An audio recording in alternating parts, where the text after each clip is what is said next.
과학공화국이란 책이고요. 물화생지수, 물리화학 생물지구, 그리고 수학 이렇게 해서 각각 10권씩 구성이 되어 있어요. 여기에도 이렇게 공식집이라고 해서 총 5권의 활동북이 나가요. 과학공화국 같은 경우는 각각의 과목이 나누어져 있잖아요. 그래서 구성을 10권으로 또 쪼갰어요. 혹시 원하시는 분야가 또 따로 계실 수도 있어서 원래 좀 이렇게 통으로 보통 공부는 진행을 하는데 이제 따로 요청을 드려서 좀 이렇게 5개로 쪼개서 물리 또는 뭐 화학 이런 식으로 따로 구매도 가능하시고요. 구매하실 때마다 이렇게 워크북 개념으로 공식집도 같이 제공해 드릴 예정이에요. 이렇게 사고력 키우기 공식과 개념에서 공식집이라고 해서 부록이 나가요. 저희는 이거를 가지고 물화생지수를 이제 공부를 좀 깊게 할 예정인데 이것도 이제 컨텐츠를 보시면 이제 물리의 10권이 있잖아요. 이제 10권에 어떤 내용이 담겨 있냐면 물리의 기초, 물리와 생활, 빛과 전기, 소리와 파동, 여러 가지 힘, 운동의 법칙, 일과 에너지, 유체의 법칙, 현대 물리학과 양자론, 상대성 이론에 대해서 다뤄요. 그래서 이거를 한 권씩 읽고 만나보면 되는 거예요, 이 문제들을. 그래서 예를 들어 1번, 온도가 낮은 곳으로 이동하는 열. 예를 들어 유서민 씨가 아들 방의 베란다를 확장하는 공사를 한 후 방안이 매우 추워졌습니다. 그 이유는 베란다 창문이 단일창이었기 때문인데요. 다시 이중창으로 공사를 한 후에는 방이 따뜻해졌습니다. 그렇다면 이중창이 단일창보다 따뜻한 이유는 무엇일까요? 네. 이제 이거에 대해서 아이가 이제 답을 하는 거예요.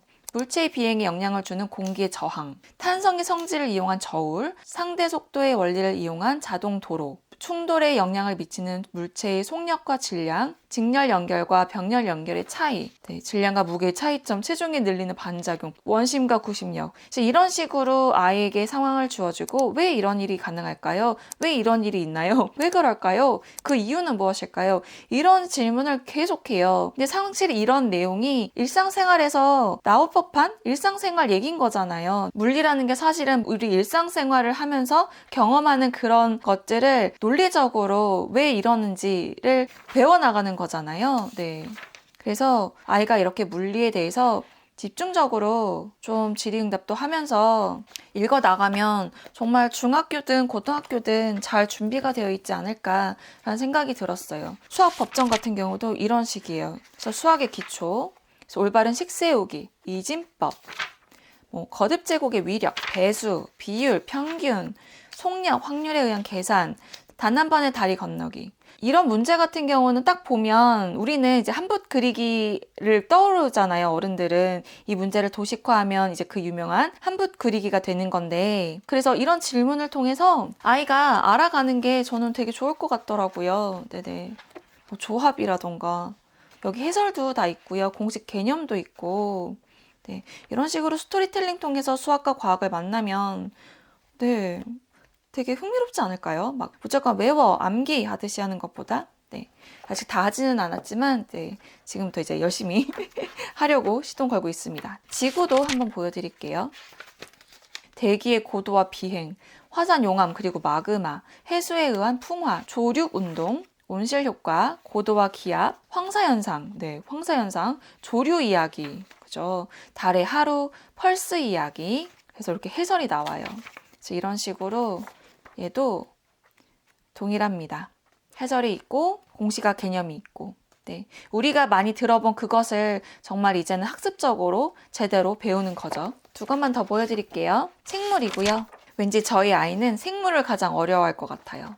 네, 무중력과 뼈, 충매화 이야기, 물고기의 생활, 파충류 이야기, 버섯과 미생물, 식물의 광합성, 소화 이야기, 기도와 식도, 철새와 자석, ABO 혈액형, 그리고 해설. 10가지씩 질문이 있네요. 그죠? 그리고 공식과 개념 있고.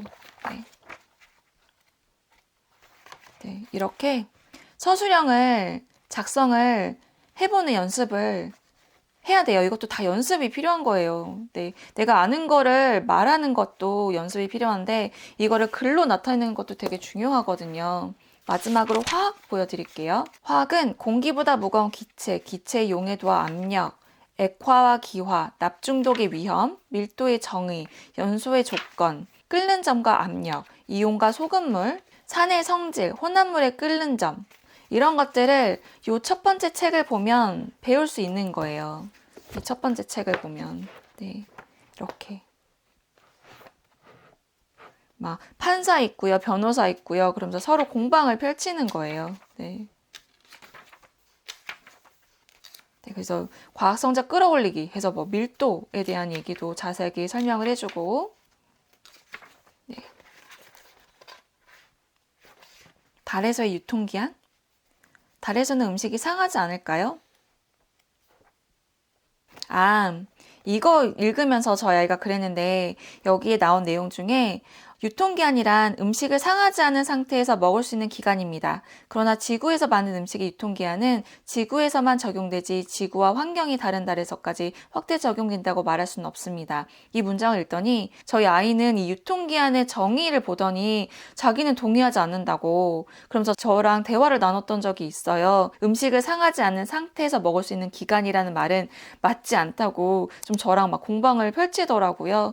이거에 대해서도 좀 대화를 나눴던 기억이 나는데 이런 게 저는 되게 좋은 것 같아요. 어떤 것이 이렇게 스테이트먼트가 나왔을 때 무조건 수용한다기보다는 아닌데 내가 알고 있는 건 다른데 네. 그것이 맞든 틀리든 네. 그런 거 하는 거를 좀 연습을 이런 식으로의 뭐 공방을 통해서라던가 스토리텔링을 통해서라던가 할 수 있어서 저는 되게 좋은 것 같아요. 네. 그리고 이렇게 좀 중요하다고 생각하는 부분, 그 키포인트들, 중요하다고 생각하는 부분의 색깔도 다르게 표기가 되어 있어서, 네, 그것도 아이들 시선 잡는데 좋겠죠.